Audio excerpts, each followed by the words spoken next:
Well, hello and happy 250th birthday, America, on July 4th. Hopefully, if you're in the United States and you celebrated with us, you had a safe and a enjoyable holiday weekend. And if you're overseas and you celebrated with us, we appreciate it. Let's get into the weekend update, guys. Let's first talk about catalysts that affected the markets this past week.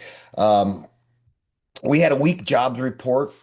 Uh, from a major, which was a major macro catalyst. The June employment report showed only 57,000 jobs added, well below the 115,000 expected, with the unemployment rate rising to 4.2%. This softer labor data reduced the odds of a near-term Fed rate hike. The pricing dropped sharply, actually, and eased bond yields. It triggered a relief rally in some areas, but highlighted economic cooling concerns, contributing to rotation out of high value tech and into defensive and small cap stocks, and it affected metals positively. And we're going to show you that in the charts. We have continued rotation out of AI and tech semiconductors. Um, Strong first half and quarter end momentum into record closes as a quarter as a whole, even though we're seeing some weakening here at the top. But the Dow hit its record on June 30th this quarter. The S&P 500's up 9.6%. The Nasdaq's up 12%. Are we at a top, or are we at consolidated rest? We shall see in the charts. Um, the geopolitical, energy developments, and Fed commentary were all catalysts this week. Easing Middle East tensions between the U.S. and Iran with their talks helped lower oil pricing, supporting broader markets. Combined with Fed signals, Chair Walsh commented on easing inflation risks. This contributed to a more constructive tone for rate-sensitive assets despite weaker jobs data. Now, I found him to be more hawkish, but the fact, which he was hawkish, but what he's talking about is rebuilding the system, bringing in task force and updating everything. And there was a duality between hawkish tone and optimism moving forward. And we kind of see that in the channel that the indices are forming that we're going to see in the charts. Next week, Wednesday, July 8th, they're going to release those Fed June meeting minutes from the meeting where they had no rate cut. What's important to note there is rumor has it that all nine Fed presidents were in favor of a rate hike during that meeting. So ISM services, PMI, and other data coming out Monday. We have ongoing sector rotations in AI and tech, but really this isn't a data heavy week. We have trade balance and wholesale inventories, but nothing big like CPI, PPI, FOMC, non-farm payroll. So without further ado, let's get into the charts, folks. I will say, guys, that thank you for being with me. If you like this information, please like, subscribe, follow, and share it to people that you find that would find it beneficial. It's late here. I just got done watching fireworks. That's why I have them in my background. And I wanted to get this report out as quickly as possible so you could see it. But listen, these views, opinions, and research and entries are all mine. As a certified research analyst, do your own due diligence because trading involves risks. Hopefully, you'll watch, you'll learn, you'll follow, and you'll start making your own trade plans, and you can always reach out for help.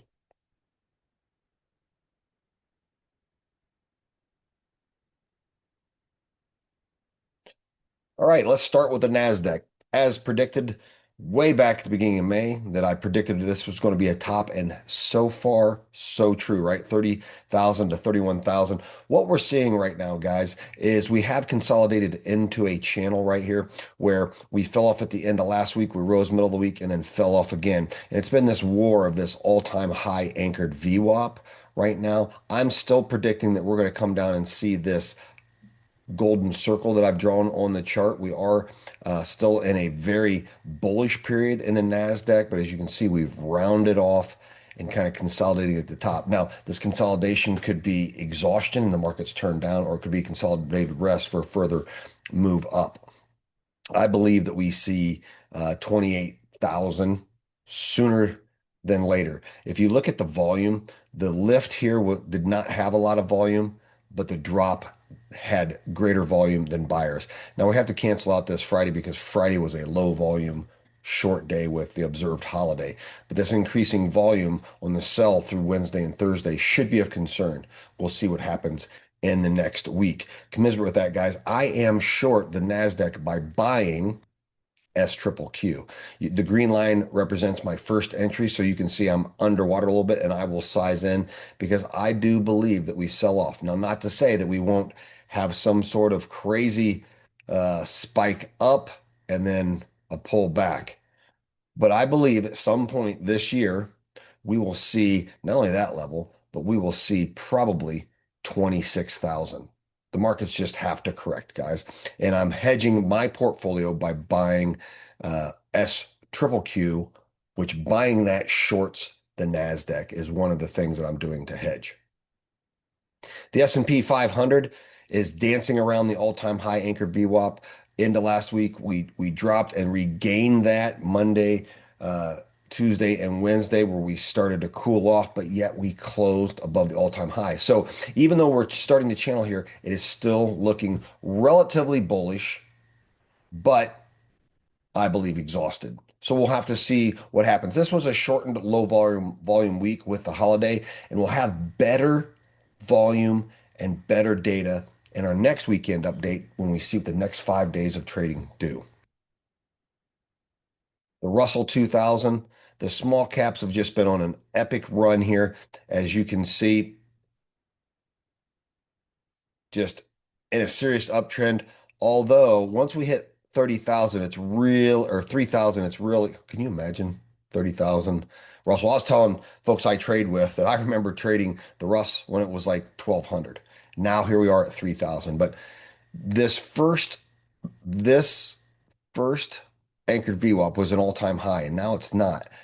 But isn't it significant how it's respecting that the first time we tapped 3,000 and set that all-time high, and now it's respecting it as support? Our new all-time high that we need to put on our charts, and you always should, is going to be right here on Wednesday. We set an all-time high, and then that'll be red. Red for all-time high, green for significant uh, anchored VWAPs. And that was our first test into this box. I called this box probably the upper limit uh, in the Russ before we get a significant pullback. And right now, the Russ is telling me we want to push through it. But again, I'm concerned with exhaustion. And if you look this snapshot down here, you can see there's more sellers than buyers. So again, guys, I hate to put it off, but this was a low volume week, not a lot of trading, shortened week due to the holiday. So we need the next 5 days of data to have even a more accurate assessment of where this may be heading.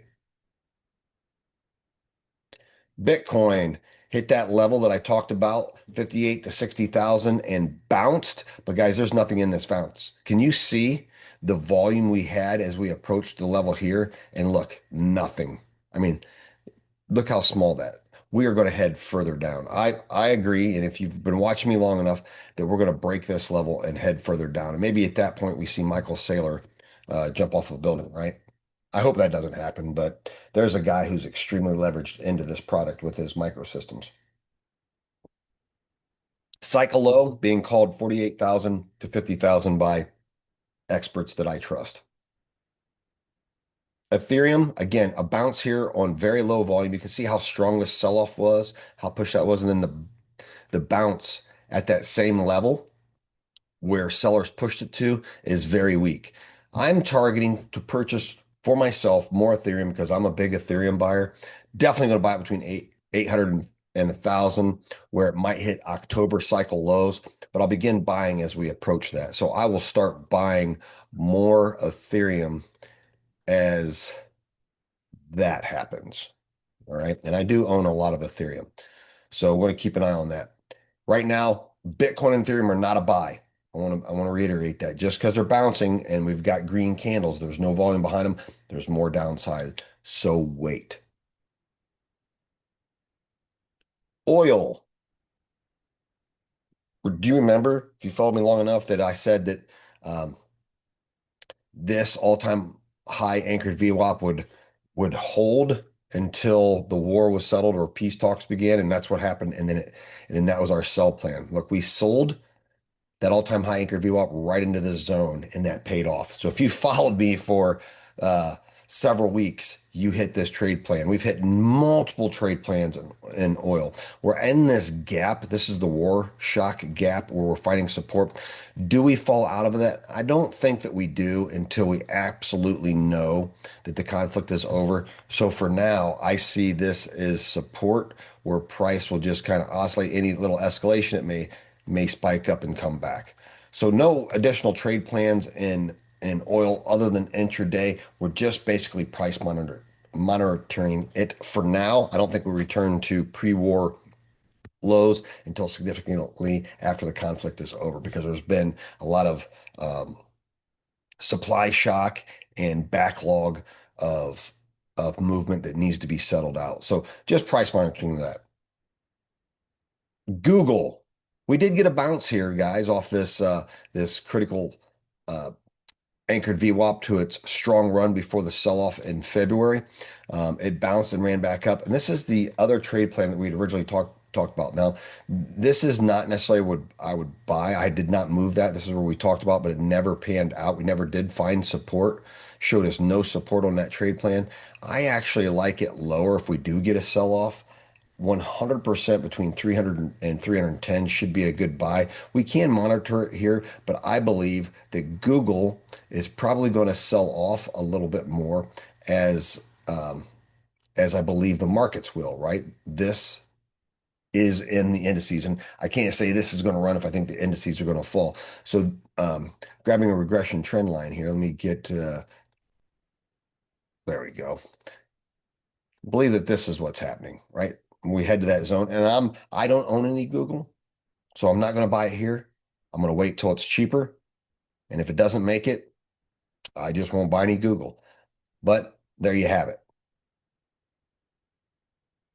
Microsoft, we're in a bearish period in Microsoft where a golden cross will not occur until we re-overtake or overtake once again this all-time high anchored VWAP. We did have a bounce off this gap. Look at this, guys. I had called this buy zone on market structure multiple weeks ago, and look how high that volume was. Look how many buyers were sitting in that. And this is a pretty strong bounce off this buy, so we're going to need to see what it does. It's either going to climb up and hit that all-time high and bounce back.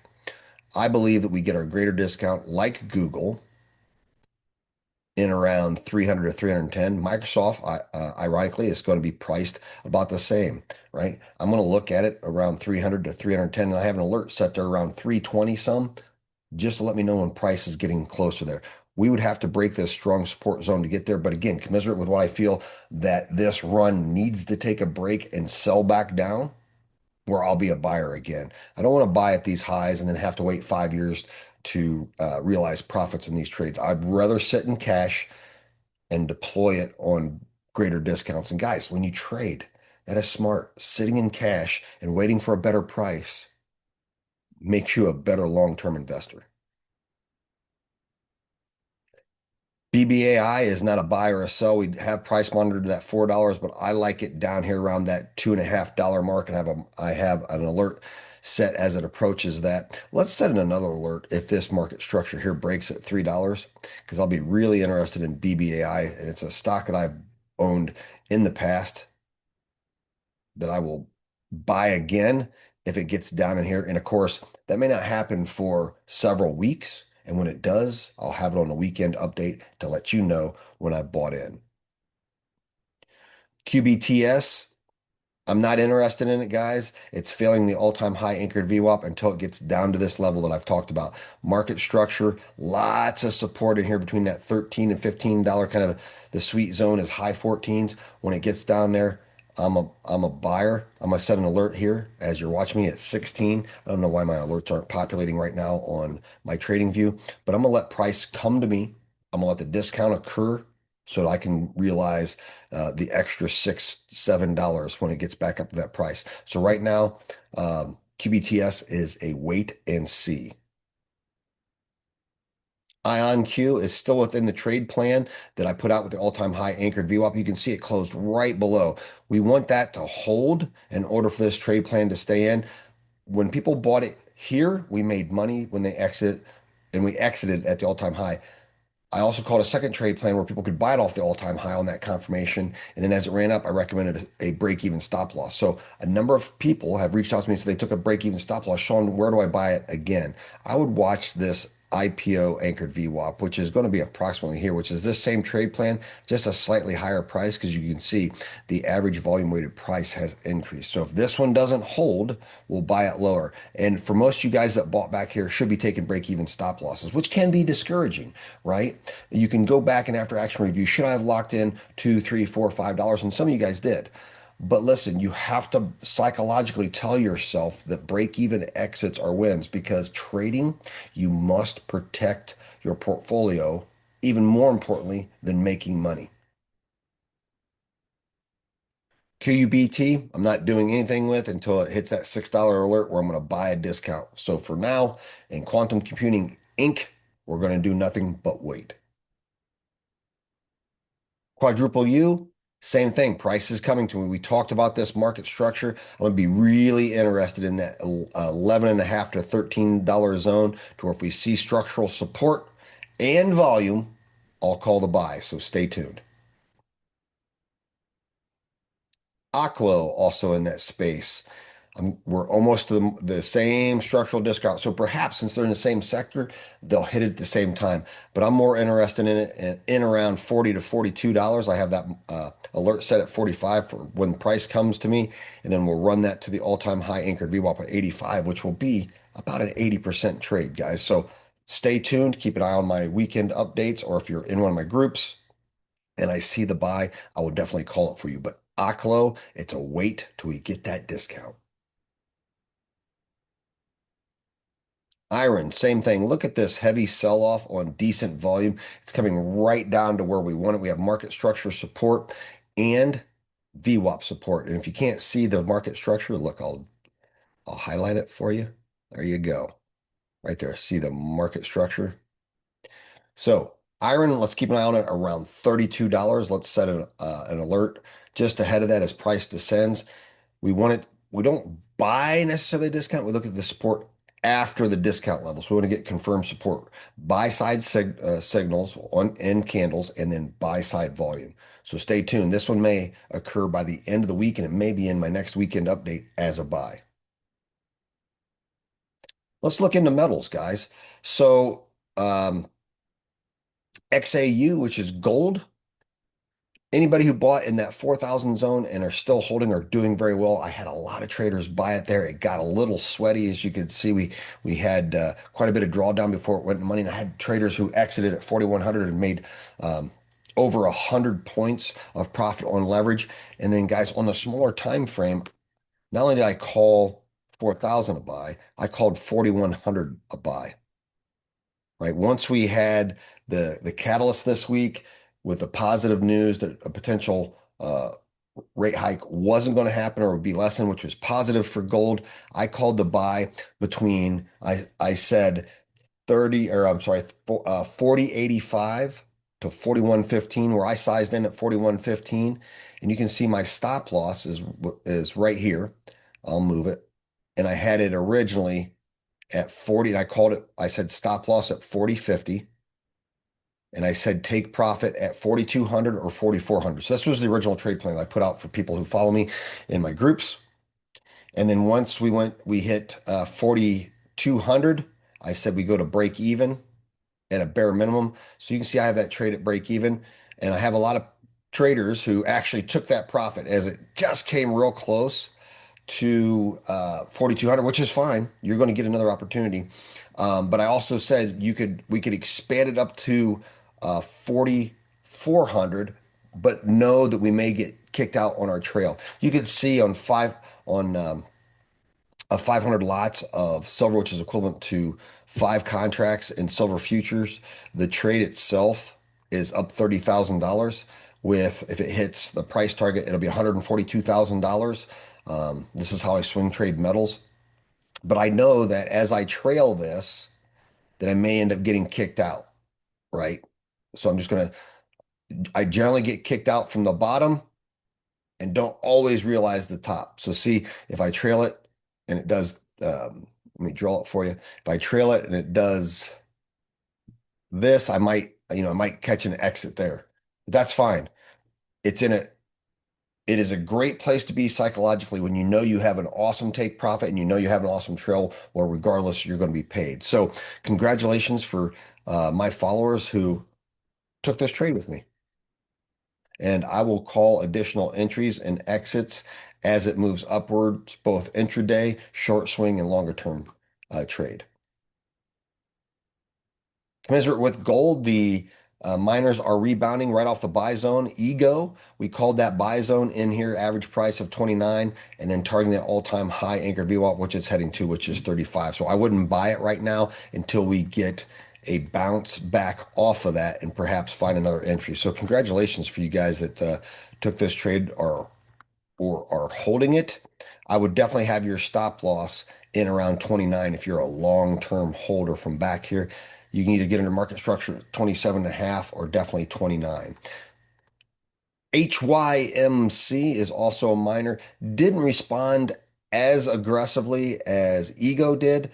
And I think the discount level is probably between 16 and 20 with a median price like 18, 18 and a half. Be patient here. Let price come to you. I would have to see explosive buying and volume to actually call it a buy right now. So for now, we're waiting on this one for a discount. Matter of fact, Ego, we're waiting now because it's still in the middle of a trade plan. So right now, the miners we're not buying. If we don't own them, we're still waiting, but this is good movement. Silver guys, look at this. What what is that on my chart?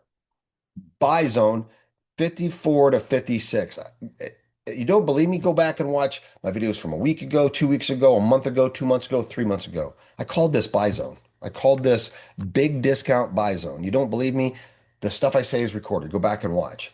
And it came down to exactly like 55 and some change. And then it bounced strongly up to 62.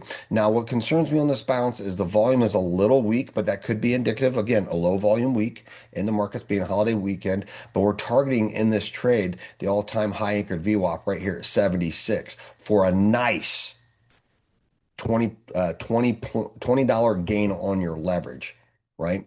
I expect a lot of resistance when we get there. I'm not saying that silver won't go back and test 100, but maybe not on this first run. So don't be afraid to pay yourself here. And if you took the trade, let me know in the comments. Shoot me a DM. Congratulations. Platinum hit my buy zone I talked about last week. So Platinum XPT USD was a buy right here around 1500 and is looking positive. Again, weaker volume, but again, can be a little misleading with this holiday week. If you're in it, I would definitely go break even, targeting all-time high anchored VWAP at 2000. And you can see the arrow indicates that we just had a death cross. So we need to climb to reclaim a golden cross right now. Otherwise, if this drops, this is a predictor of more downside. Palladium, this bounce I'm not doing anything with. I like the $1,000 zone, so just wait. Copper, my 595 to $6 zone held, guys. It was a buy in and around there. We could, obviously first resistance is that all-time high anchored VWAP, and then market structure at 663 for its all-time high, which is indicated right here. So if copper dips into this zone multiple times, it's going to be a buy, right? Because the copper thesis is extremely strong. So I like those 590 to $6 buys. All right, stretching a little bit so you gives you some wiggle room. So copper, buy it. AI is going to use it like crazy, all these data centers. Palantir, the most evil company in the world. I'm not a buyer. I'm just not a buyer until it gets down here into this 90 to 100 zone. So we're just watching it. A lot of volume this week pushing this thing up, and it could climb, but I'm not a buyer. An all-time high anchored VWAP is 152, could reject there. I'd rather buy the discount. This technology is scary. I personally don't like what they're doing. And I was an investor way back when it was $6.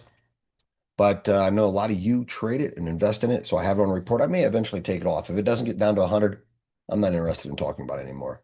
But what I am interested in talking about, guys, let's talk about the trades that I told you about. Now, Lynn, these are ones that I've picked out for you that I think would be great for your portfolio. Lynn is the building supply and home thesis, and I called the buy zone, $84 to $88, and it's been in and around that. People bought it and we're up $6, $7, and now it's near entry, but you don't mind. You can always cash out up here, guys, and take your appreciation. But look, it pays that 50-cent dividend to hold it. So when it runs sideways, we're still making our dividend, and I still believe it has upside of almost 50% to hit that all-time high anchored VWAP. Now, my most recent trade that is doing extremely well is the Kraft Heinz Company. Guys, this is the one I've got the most DMs about. Like, you're incredible, Sean. Man, that was a great trade. Thank you for that. Now, listen, guys, like I said, do your own due diligence. The calls that I make are my calls. These are the trades that I enter. Don't just take them blindly. But you guys that did your own due diligence off my trade and are loving it, thank you for the feedback. Called this a buy in around 22 to 24, and now it's shut up into 25. We're about to have a golden cross if that price keeps lift, which is the institutional buy, and this thing should go. I would consider reducing your risk now that it's moving in our favor. You can use the green line is its all-time low at COVID, or this market structure, or this market structure, and start to follow it up. Give me another week's data and I'll give you a more accurate representation of when we get to break even. But the beautiful thing, we have price appreciation and this thing pays a dividend. This is why I identified it for you. SOUN was my aggressive trade, my fundamental gamble, as it were, being that they are a leader in the AI voice space. You can see we bought in between $6 and $7, and we're in drawdown a little bit, but we're using this market structure as defense with a stop loss just below that. So again, high risk trade. So you should reflect a high risk trade in using lower leverage, less of your portfolio, or putting only a little bit of money in there. But if this one takes off and we get that golden cross, I think it's going to be beneficial. All right. So in drawdown on this one a little bit. Again, that's the nature of this style trade, but we're trying to capture something that is priced low, bit of a risk that has a lot of upside, and that's SOUN, SOUN. All right, guys, kind of the quick weekend update. I wanted to get it in before the clock strikes midnight so we can get this processed out to you. And again, I want to thank you for taking the time to follow my trade ideas, to listen to what I have to say and how I draw on the charts and try to teach you and lead you through this, guys. I offer a lot of courses that teach you how to do this. All you got to do is reach out. You can put comments in the comments below. But if you appreciate what I do, like, subscribe, and follow. Send it to somebody that you know. And I'm live on my YouTube and Instagram Monday through Friday at 9 a.m. Eastern Standard Time, where I answer your questions after going over my pre-market report. Have a good rest of your weekend, guys.